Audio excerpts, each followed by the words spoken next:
como configurar uma MikroTik em atividade com CGNAT e HTB. Eu vou parar tudo.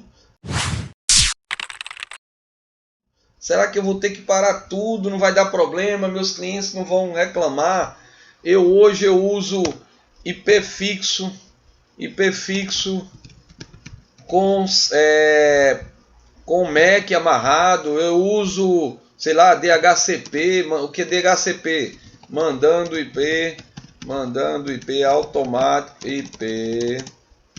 automático para os clientes, eita, que hoje não sai, mandando IP automático para os clientes, vocês estão vendo aí, né? Ou ainda eu trabalho no hotspot, eu vou ter que parar tudo para fazer isso, Roberto. Qual a necessidade? Por que é necessário? Por que eu tenho que fazer? Como fazer? E vamos para cima aí, tá certo?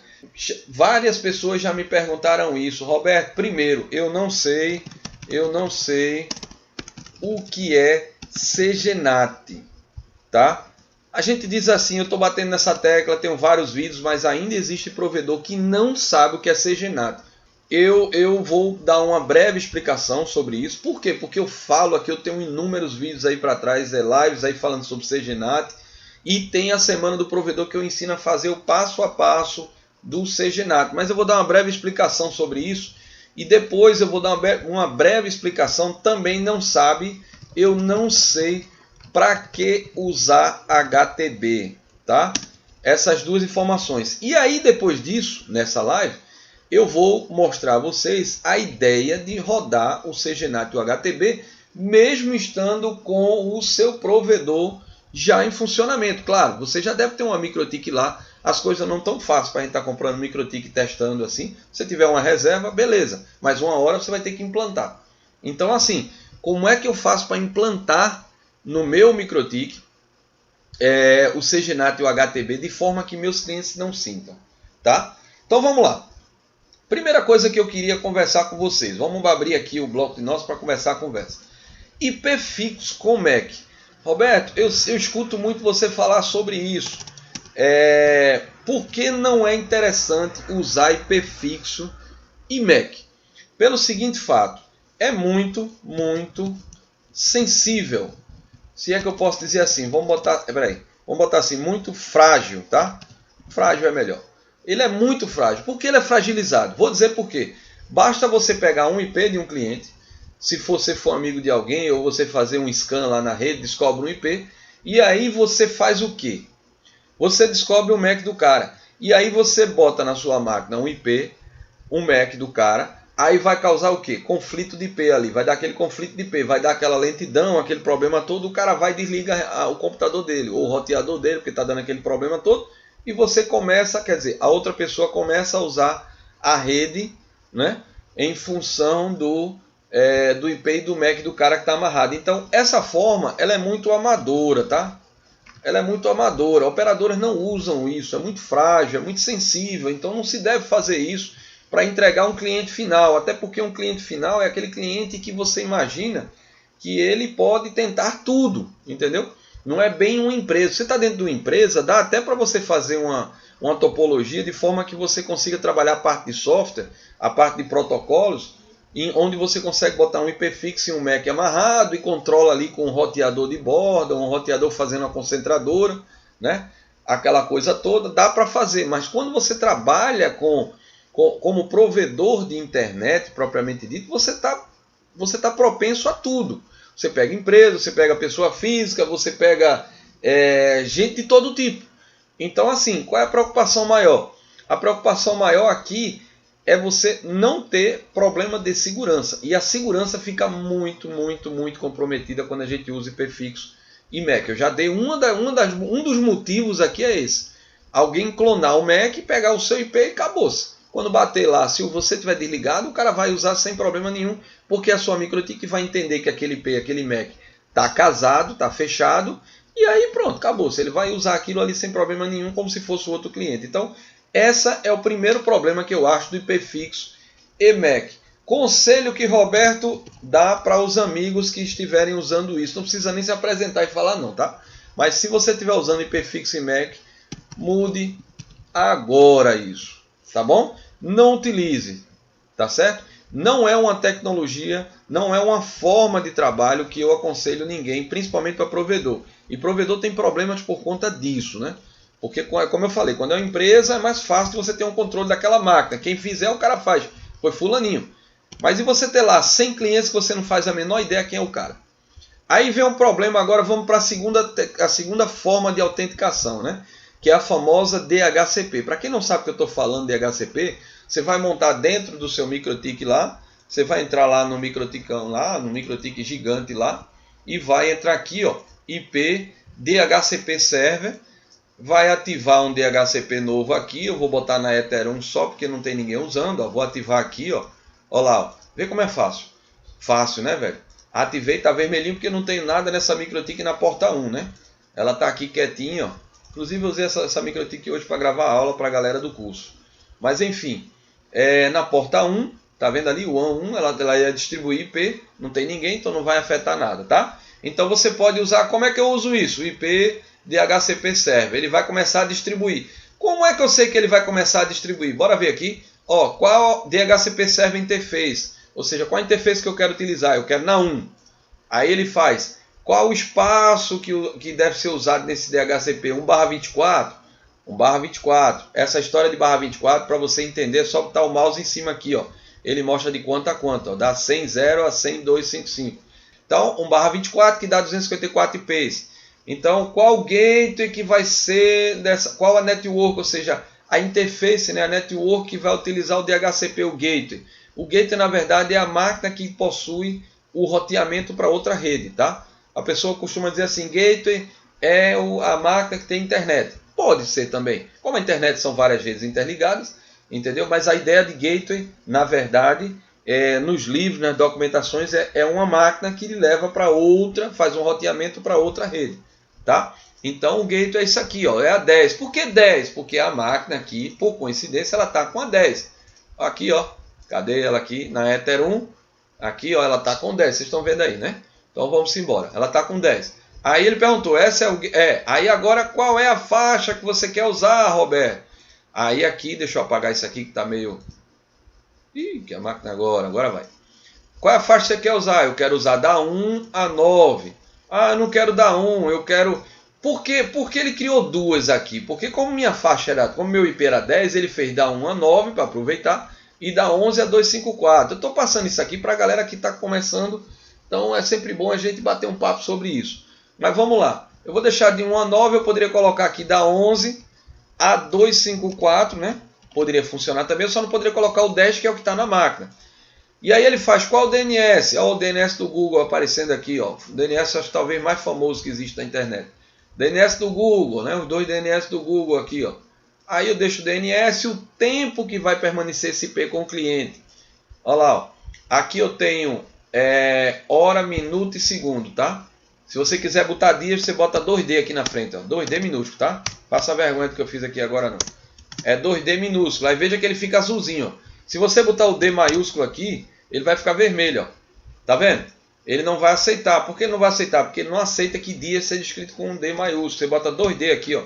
2 dias, 0 horas, 10 minutos e tanto 0 segundo, tá vendo? Se você não quiser dias, você só coloca hora, minuto e segundo aqui. E aí dá next. Aí ele cria tal, ele vai avisar que tá vermelhinho, porque a interface 1 não tem ninguém ligado nessa interface 1, tá certo? E quando eu falei anteriormente, que eu não comentei, mas está aqui, ó, o IP fixo é feito aonde? Você dá o IP ao cliente e você vem IP ARP, e aí você vem aqui, ó, clica com o botão direito e você pode chegar aqui na, cadê? Make statics, tá? Make static, ou seja, essa palavra aqui, ó, quando você quer deixar esse MAC, esse IP, você bota make static, tá? Tá aqui, escrito aqui. Então você bota make static, ele não vai mais ficar automático, ele vai ficar sempre marcando essa interface MAC com esse IP aqui, e aí você pode prender dessa forma. Essa é uma das formas, tá? Uma das formas que é interessante. Então, voltando para aqui, por que eu não gosto de trabalhar com DHCP? Porque o DHCP é frágil também. Ou seja, você tem o seu servidor mandando IP para o seu cliente. Aí, primeira falha, eu acho que é a falha número 1 que dá mais dor de cabeça, eu acho, né? A falha número 1 no provedor. aquele velho e bom cliente que inventa, aquela senhora que inventa de fazer a limpeza na mesa, desliga o cabo da WAN e bota na LAN, na sua rede. Ou seja, aquele cabo que vem da rua, né? Normalmente quem usa switch está trabalhando em bridge, né? Quem usa switch, cabo de rede Ethernet, aí bota, tira da WAN e mete na LAN. Pronto. Só precisa disso.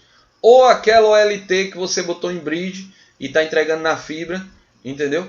E aí por qualquer motivo lá dá uma mexida lá e tome a OLT, a ONU estando em bridge, né? O roteador fazendo a descarga, sei lá, ou recebendo IP no roteador, troca também. Ou no rádio em bridge também. Aí esse eu acho que é o maior problema, um dos maiores problemas de HCP, tá? É muito frágil também, então também não se usa. Você não vê a operadora colocar na sua casa nenhum DHCP assim para fazer. Não, você não vai precisar não, você recebe um IP da operadora e morreu. Não, você recebe via PPPoE, tá? E o hotspot? O hotspot é bom, é ruim? Ele é frágil? Ele é frágil. Porém, o hotspot tem sua necessidade, tá? O hotspot é muito interessante. Por que o hotspot é muito interessante? Porque o hotspot, você pode utilizar ele em outras demandas. Por exemplo, vou dar uma dica aqui para a galera que trabalha como provedor e que pode ganhar uma graninha extra, tá? E na sua cidade, aí no seu bairro aí. Eventos na sua cidade, no seu bairro, na praça, normalmente circo,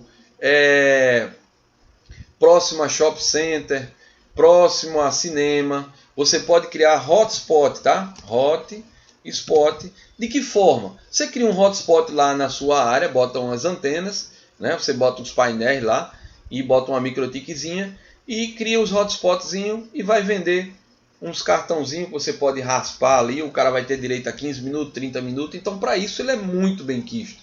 Hotspot nas cidades pequenas, do interior. Você fecha uma parceria com a prefeitura, principalmente época de política, maravilhoso para isso. Você fecha parceria com a prefeitura para você começar a atender como é que eu posso dizer, nas praças. Você instala o equipamento. E eu não vou ganhar dinheiro com isso, não. Você vai fazer a prefeitura vai fazer uma licitação, dependendo, se for abaixo, se eu não me engano, de R$7.000, que eu não estou mais lembrado. Você não precisa fazer, não precisa de licitação, pode ser contrato direto. Isso não é ilegal, tá? Então a prefeitura vai ficar pagando uma grana para tu ficar mantendo um hotspotzinho ali naquelas praças da cidade. E ela vai divulgar dizendo assim, olha, a prefeitura da cidade de fulaninho e tal coloca para os moradores a internet gratuita para todos. Basta chegar com o celular e conectar lá no nome prefeitura, praça tal. Vamos agora falar, eu não sei o que é CGNAT. CGNAT, na verdade, é uma série de códigos, tá? Vou botar assim, uma série de códigos que você coloca, tá? De códigos que são inseridos no firewall NAT. Ou seja, é um NAT, certo? Sendo que trabalhado com portas, tá? Com portas, tá bom? Com portas. Mas para que serve o CGNAT quem não tem ASN? O pequeno provedor, que o custo é alto, aquela coisa toda. Então, para que serve? O CGNAT ele serve para proteger o pequeno provedor dos seus clientes. Quando eu boto isso, a galera fica viajando. Pô, como assim, Roberto? Proteger dos meus clientes. Se você tem 50 clientes, para pensar comigo. Nesse exato momento, você tem 50 clientes navegando. Você não sabe, neste exato momento, o que seu cliente está fazendo na internet. Então, se você não sabe o que seu cliente está fazendo na internet, preste atenção. Ele pode estar, nesse exato momento, postando foto de criança nua, menor de idade. Ele pode estar, nesse exato momento, tentando hackear um banco, ou tentando acessar um órgão público, ou, pior, uma coisa que é muito constante hoje em dia, as pessoas não sabem que é crime: compartilhar alguma coisa que não poderia ser compartilhada na internet. Entendeu? Então uma coisa que é, sei lá, um ataque a um político, uma coisa desse tipo que está muito na moda no Brasil, um ataque a um político, aí você vai achar aquilo muito massa, você é contra aquele político, pega aquela informação e bota para frente, você está participando daquele crime. Então assim, veja que é uma coisa extremamente simples. E por que o CGNAT protege? Por que o CGNAT protege? Por quê? Porque simplesmente você vai ter como identificar o cliente aqui atrás. Nós vamos ter uma live exclusiva falando sobre CGNAT, uma live exclusiva falando sobre HTB, uma live exclusiva falando sobre SN. Eu estou falando por cima porque, na verdade, essa live aqui ela tem uma outra função. É como você implantar isso de forma que não atrapalhe os clientes que estão hoje. Mas eu preciso dar um geral, então estou dando aquele geralzão. Beleza? Então, vamos lá. Voltando aqui. Você precisa amarrar aquele cliente, já que como você usa o IPv4, só entrega um IP. Se você entrega o IP público, né? Se você não entrega, é pior ainda, porque o cliente está recebendo no roteador dele um IP não roteável, um IP privado, né? Não roteável. E aí você não sabe quem foi o cara que fez o crime. E aí desde a lei do Marco Civil, que foi sancionada por Dilma Rousseff em 2014, eu não canso de dizer isso, já está lá dizendo que o provedor não é responsável pelo conteúdo que seus clientes produzem. Porém, o porém é que é o problema, que aí vai da interpretação do juiz. Porém, se o provedor de conteúdo ou de internet não consegue tirar do ar a pessoa ou a instituição ou o que estiver produzindo o conteúdo inadequado, que está gerando crime na internet, crime cibernético, ele passa a ser responsabilizado também. Então, é muito importante que você preste atenção nisso. O que a lei está querendo dizer com isso? Bom, tu não é responsável por nada que teu cliente faz. Agora, se bater um oficial de justiça, se bater uma intimação dizendo que está vindo daqui, do teu provedor, esse problema, tu só tem duas soluções. Ou corre o risco com o processo, ou para teu provedor todinho, porque tu não sabe quem foi o cara que fez isso. Tem 50 pessoas lá e tu não faz a menor ideia quem é. Então, o CGNAT é importante para isso. Tá? Voltando ao assunto, vamos voltar aqui. O CGNAT, ele protege sim. Lembrando um detalhe que eu vou precisar lá na frente, que o IP que deve ser usado, tá? Deve ser usado é a faixa, né? Vamos botar assim o Ranger. O Ranger que deve ser usado é 100.6400/10, tá? Por que o 100.6400/10? Essa é a faixa designada para usar o CGNAT. Mas se eu posso fazer um CGNAT com outro IP, pode, isso não muda nada. Isso aqui, na verdade, são boas práticas, tá? Acho que dá para vocês verem aí, né? Boas práticas da internet, ou seja, você usando um IP certo, que foi designado por isso, né? Na RFC, dizendo que o CGNAT deve utilizar essa faixa, que é uma faixa reservada só para usar isso. Mas eu posso fazer com outro? Pode fazer com outro, desde que você identifique o danado do cliente, que quando bater um oficial de justiça, você sabe qual deles. Então, essa é uma chance, tá? O que fala também na RFC sobre o CGNAT? Na RFC, ela fala também sobre a quantidade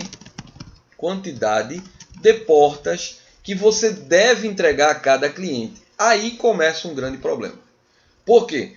Ele fala assim, ó, por padrão, o ideal é que você use 2.000 portas, tá? 2.000 portas. Esse é o padrão que está no RFC. Ou seja, é o padrão... Sabe aquela coisa, a gente brinca muito com CNTP, né? Condições normais de temperatura e pressão. Então, assim, esse é o padrão, tá? Mas provedores podem usar 1.000 portas. Por quê? Mas não fica lento? Não fica, até 1.000 portas, entre 900 e 1.000 não fica lento. Isso é provado, vários e vários provedores usam isso. Não estou dizendo que é um, nem dois, nem meu provedor só, nem o outro, nem nada. Então, se você vai fazer um dual stack e resolve botar um CGNAT para rodar ali, quer entregar 1.000 portas, tudo bem que se você tiver IPv4, 1/22, dá para você aumentar um pouquinho mais para 2.000. Mas se você está limitado ali, usando banda larga, 1 ou 2 banda larga ou 3, cara, e agora o que eu vou fazer? Calma, não precisa passar a noite sem dormir preocupado com essas portas não. Bota 1.000 ali, entre 800 e 1.000 dá para usar. Agora, o que não dá é como eu vejo por aí, infelizmente, provedores com 500, 600, 700 clientes, com um link dedicado, um único IP público, e ligar e mandar uma mensagem para mim, ou sei lá, no WhatsApp, no Facebook, no Telegram, estou chutando tudo aqui, e dizendo assim, como é que eu faço CGNAT com esse meu IP público para 600 clientes? Não tem como, amigo. Nós só temos 65.000 portas. Em média, algumas portas são utilizadas, são importantes, então você começa a dar 1.000 em diante. Então, na verdade, se você dividir 1.000 ali para os clientes, vai dar 64 clientes por IP público. Essa é a média, tá? Para 1000 portas. Se for para 2000 como manda o padrão, então vai para 32 clientes. Alberto, mas eu tenho tão próximo de 64 ali, será que eu não conseguiria apertar um pouquinho mais para 800 e botar uns 70 clientes, 80? Até pode. Agora não dá para ficar 300 portas, 400 portas, 500 portas, é muito pouco. É muito pouco, tá bom? Então isso é um detalhe que eu estou botando aqui. No HTB, o cara pergunta, eu não sei para que serve o HTB. O HTB serve para aquele provedor que hoje compra link dedicado e entrega link dedicado. Ah, eu não entrego link dedicado. Você não entrega link dedicado? Como é que você sabe que você não entrega link dedicado? É fácil de você saber. Se você vende plano de sei lá, 50 mega, tá? Vou falar até em planos altos, que a galera começa, pô, Roberto, você só fala para a galera que tem 10 mega, 5 mega. Eu falo 10 porque 10 é muito mais fácil de multiplicar, né? Multiplicar por 2, por 3, por 4. Mas vamos falar em plano de 50 mega. Vamos lá, você compra 1 mega a, sei lá, 5 reais. 5 reais, tá? Como é que você vai conseguir vender 50 mega por 60 reais? Se você conseguir me provar que essa conta dá certo, no seu PP, eu chamo de PPPoE tradicional, tá? Tradicional, eu chamo muito assim. Por que eu chamo tradicional? Porque eu já fiz muito isso, minha gente. Eu já fiz muito isso e não vi o lucro no final do mês. Então, por que eu chamo isso? Eu estou explicando o HTB agora, tá? Porque não há a menor possibilidade de você fazer isso, vender 50 megas a 60 reais, comprando mega 5. E o que é pior, quando você faz o PPPoE tradicional, você libera para o cara lá, o seu MikroTik está programado assim, ó. João, lá no Kiwi, né? Lá na Kiwi, ó. Na Kiwi, você vai lá na Kiwi. Normalmente ela está na Simple, né? Que é a básica, né? Ela vai estar lá, ó. João está com 50 mega de upload por 50 mega de download. Meu amigo, você não tem nenhum freio desse cara se você precisar de link. Então, isso para mim, você está vendendo link dedicado. Por que link dedicado? Não é link dedicado, é link dedicado. Porque se você tiver link sobrando e o cara precisar de 50, o MikroTik vai entregar o cara os 50. Ele não tem nenhum freio.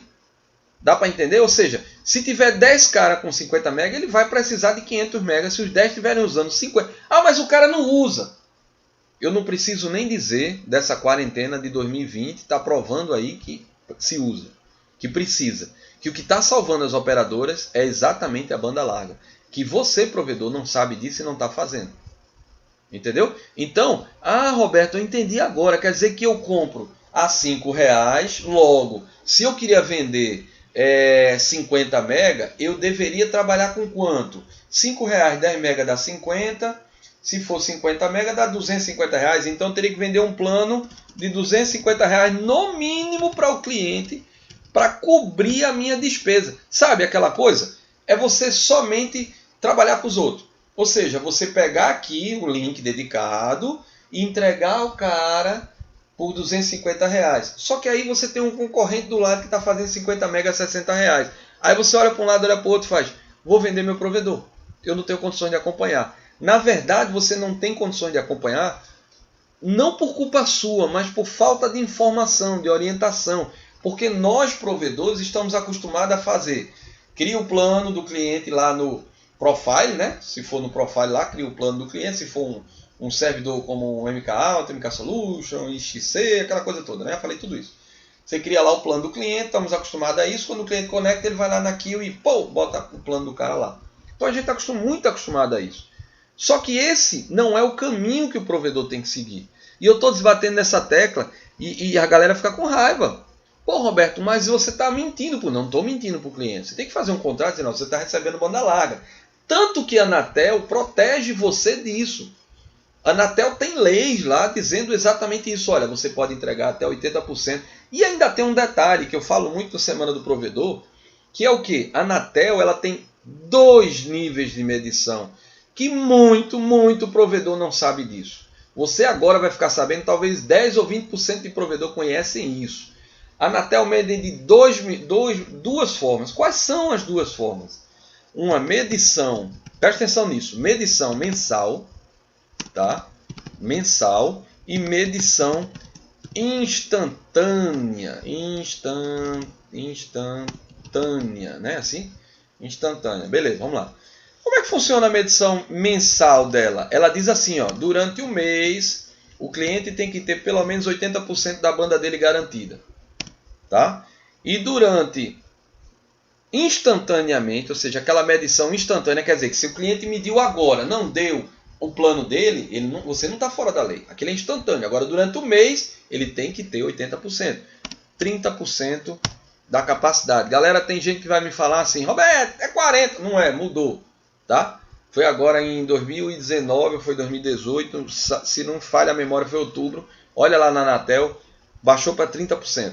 Tá? A instantânea. Então, ainda tem mais um detalhe. Veja a proteção que a Anatel te dá na hora que você sabe tudo as informações, a lei, tudo como funciona. Facilita para o seu advogado trabalhar se houver um problema com o cliente. Tá? A Anatel diz o seguinte, essa medição apenas do cliente até a sua central. Porque ela entende que depois que sai do seu provedor, depois que sai da sua central, não tem como você ter controle, amigo. Me diga uma coisa, nessa quarentena, Globo.com baixou os filmes dela, as coisas, o negócio dela lá, né, a novela, o negócio todo de 4K apenas para HD. Por quê? Porque senão vai topar o link dela. Você tem controle de baixar isso lá? Não.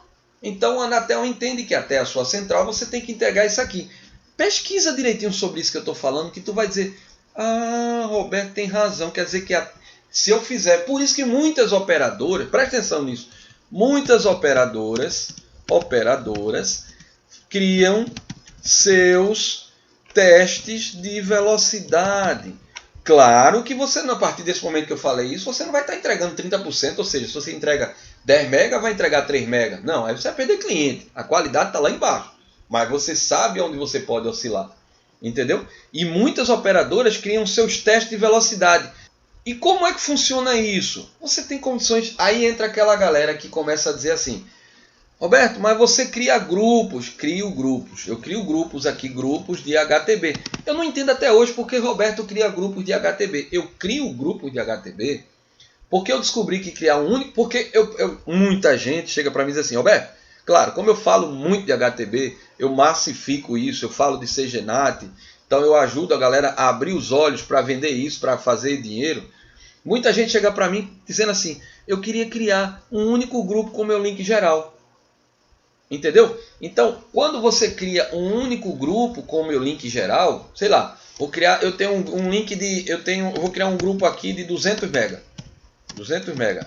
Ó, aí você bota um cara chamado servidor, tá? Na verdade ele não é, eu vou botar assim, ó, cliente servidor. Quem assiste minha live sabe quando eu falo isso. Quem assiste minha live, o que é que eu quero dizer com cliente servidor? Cliente servidor é aquele cara que quando a tua internet cai, ele avisa primeiro do que o Dude. Entende? Ele avisa primeiro que qualquer outro. Eu não vou falar outros aqui, porque como eu falo muito de MikroTik, eu vou sair citando a galera. Eu uso outro, eu uso esse, é melhor tal. Para não gerar polêmica aí no chat e a gente continuar a conversa. Cliente servidor é aquele teu cliente. Aquele que agora que eu estou falando aqui para você, tá vindo na sua cabeça a foto dele, a imagem dele ou a ligação dele. Sabe aquela coisa que você tá aqui, ó, culpado, eu falo tudo isso em todo live e a galera curte, né? O cara tá aqui, ó. Oi, fulaninho, tudo bom? Tudo bom? Tua internet tá falhando? Caiu tua internet? Pera aí, só um minutinho. Aí o cara abre o inbox, quando vai ver, deu algum problema, uma ziguezira lá, o link, ou caiu, sei lá. É, realmente, cara, eu vou mexer aqui e tal. E o cara fica na linha para completar. É porque ela tava muito boa, ele começa a fazer um relatório, né? Ele vira museu. Ele começa a dizer, não, ontem ela estava muito boa, mas ontem ela não estava, mas ontem, antes de ontem, não sei o quê, minha menina queria usar. Ah, outra coisa, eu estava fazendo o meu trabalho da faculdade, eu estava fazendo a minha aula da faculdade, nesse exato momento era a minha prova. Eu nunca vi tanto trabalho quando o link cai. Mas esse é o cliente servidor, entendeu? Aí chega ao ponto, eu até falava isso, teve uma live aí que eu falei, a galera riu que só. Era o ponto do cliente fazer o seguinte, era o cliente fazer assim, ó. Tu sabe dizer quanto tempo volta? Aí eu dava essa resposta, cara. Eu fazia assim, ó, anota essa resposta aí pra você, cuidado aí com esse cliente, mas Tem cliente que vale a pena até você dizer assim, deixa esse cara sair que é melhor. Mas enfim, eu chegava e dizia assim, ó, cara, é só o tempo de tu deixar eu soltar o telefone aqui para eu poder usar o meu teclado e tua internet voltar. Aí o cara faz, eita, não, então tudo bem, tá bom, daqui a 10 minutos se qualquer bronca eu ligo para tu. Não ligue não, daqui a pouco volta. Eu dizia isso, velho.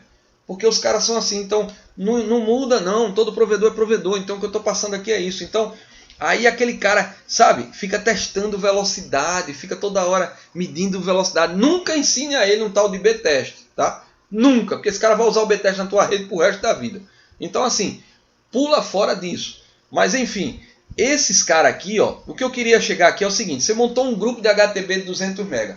Eu quero defender a tese dos grupos que eu separo, tá? Eu estou defendendo a tese, eu queria que vocês entendessem essa tese que eu separo. Você não é obrigado a aceitar, você não é obrigado a fazer.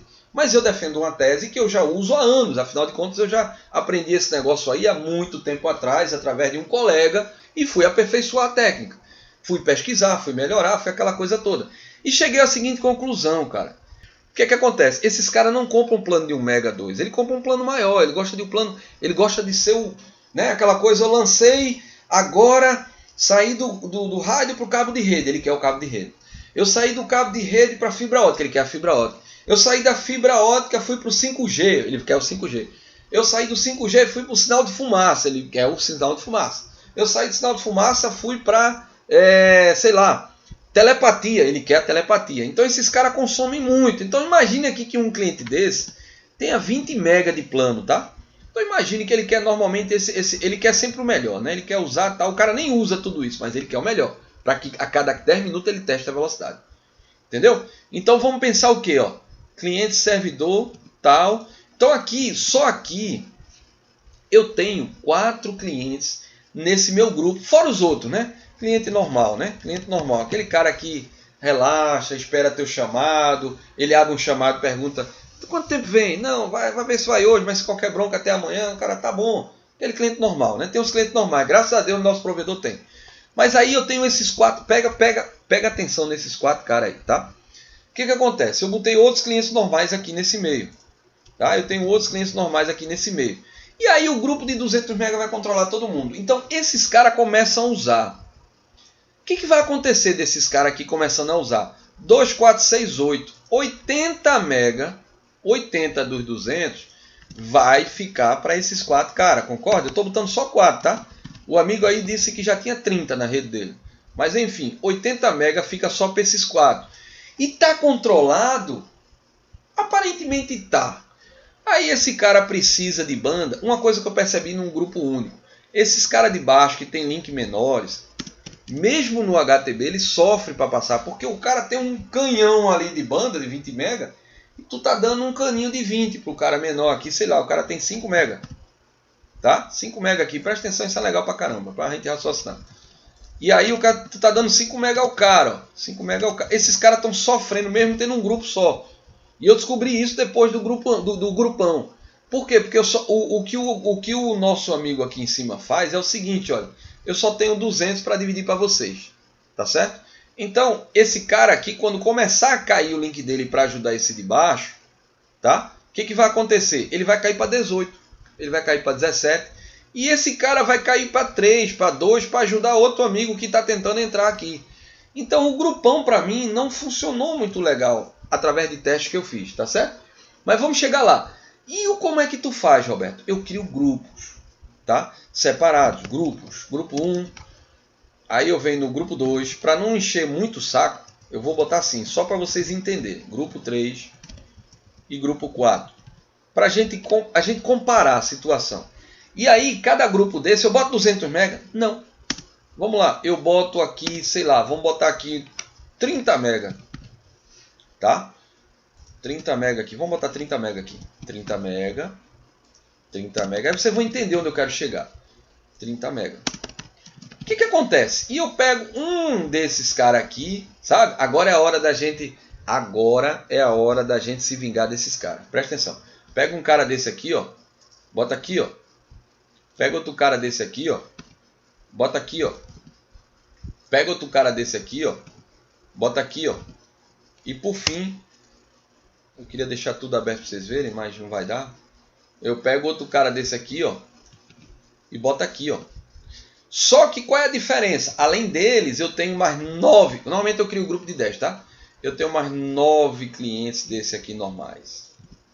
Então, 9 clientes vão trabalhar em cima, tá? Desse cara de 20 megas aqui, tá? E aí eles vão brigar por esses 30 megas aqui. Normalmente, eu pego outros clientes também de 20 aqui e coloco junto com ele, mas é um cliente, quando eu chamo cliente normal, é aquele cara que mal usa, mal entra. Mas quando ele entrar, ele vai puxar desse cara aqui, ó. Então, eu estou tirando de 200 MB, não estou mais deixando essa galera navegar. Eu estou limitando cada um, é como se eu botasse um porteiro, um vigia, né? Aqueles caras de portão de show, aquela coisa toda que é chato, que só bexiga. Botando aqui, ó. É esse cara aqui, ó. Calma, meu amigo, você usa 20, mas tem um amigo de baixo que está querendo usar. Então, aguenta aí o seu rojão aí, você vai trabalhar, você vai ter que baixar para deixar o outro navegar aqui. E aí eu tenho outros grupozinhos aqui, ó. Ó, grupo 5 aqui, só para a gente fazer o mal. Grupo 5 de 30, aqui, ó, ó o que acontece. E bota a galera do normal aqui, de 5 MB. Essa galera vai disputar entre elas por 30 megas aqui. Não vai ser essas coisas. Então eu consigo pegar o meu link de 200 MB e fatiar ele. E na hora que eu estou fatiando, eu estou limitando aquele cara àquela fatia. E quando eu fatio naquela posição ali, eu deixo os outros clientes servidores fora, afinal de contas eles estão em outra fatia, né? Deixo só um cara ali, ó, fica aqui, não, fica aqui. Aí eu boto 9 clientes, cliente normal, ou o cliente que eu também falo nas lives, cliente vovozinha. Sabe? Quem é o cliente vovozinha? Eu vou explicar quem é o cliente vovozinha. É aquela cliente Ana Maria Braga, Ana Maria. Ela entra para pegar a receitazinha lá do bolinho que ela achou lindinho e tal. É aquela senhorinha que fala no WhatsApp e não sabe mandar áudio direito, manda quando ela manda um legalzinho daquele, um emoticon, né, que chama, não sei se no WhatsApp é assim, ela já fez, sabe? Esse cliente assim, ó, você vai identificando aquele cliente que mal usa a internet, mas paga tanto quanto o outro, 20 MB, mas quase não usa. Você bota 9 clientes vovozinha ali, junto com um cliente servidor desse aqui, ó, acabou-se. Então na hora que vovozinha precisar, ele vai dizer assim, ó, pera aí servidor, segura um pouquinho aí nos teus filmes, nos teus jogos aí, dá um pouquinho aqui que vovozinha quer usar. Então você limita mais o cara, a fatia. E onde é que está a graça da coisa? É que você vai criar grupos, por exemplo, de 10 clientes, onde você vai ratear entre esses 10 clientes 30 MB. Ele não vai pagar, ele vai pagar o preço dos 20 dele normal, plano normal de 20, porém você vai ratear os 30 MB. Entendeu? Então, um plano não seria mais R$250. Você vai dividir aí o custo para 10 pessoas. A operadora faz isso? Faz. Talvez não da forma que a gente está fazendo aqui, porque a operadora trabalha com outros roteadores, né? Trabalha com Cisco, trabalha com HAL e tal, aquela coisa toda, mas tem regra de script lá dentro controlando você. Afinal de contas, é fácil você saber isso. Pega uma banda larga de uma operadora, nem sempre, hoje em dia, dependendo da cidade, ela tem até banda sobrando. Mas pega uma banda larga de uma operadora, usa ela de manhã e de tarde, depois usa ela à noite, no horário de pico. A gente sabe que tem muito provedor que chega e diz assim, ah, minha banda larga aqui, meu velho, de manhã é uma coisa, de tarde é uma coisa, de noite é outra coisa, né? Não é a mesma coisa não. Então ele está fazendo o quê? Ele está entregando banda larga a você. Ele está fazendo HTB. E com um detalhe, o HTB, ele é totalmente regulamentado. A vantagem do HTB para o provedor é maciça, é imensa. Você vai poder brigar com grandes provedores, porque o que acontece com um grande provedor? Às vezes ele nem faz HTB, mas ele compra em volume, ele tem CDN, então ele consegue baratear muito a rede dele. Eu tenho uma live aí, eu não sei se é uma live ou um vídeo, eu acho que foi um vídeo, onde eu mostro o meu CDN rodando. É 70% da banda. Vai todo, é certeza disso. Se você tiver o CDN do Facebook, do Google e do Netflix, 70% do seu consumo vai para o CDN. E o que é CDN? É um grande cache, amigo. Tá? É um grande cache que a operadora vai lá e te entrega isso. Entendeu? E te entrega isso. Aí o cara chega para mim e diz assim, Roberto, beleza, eu estou entendendo isso aí, a minha salvação é essa, é a minha salvação, beleza, mas tem que ser feito. E isso é o que vale, tá bom? Fica essa dica aí para todo mundo, para vocês aí, tá? Até logo.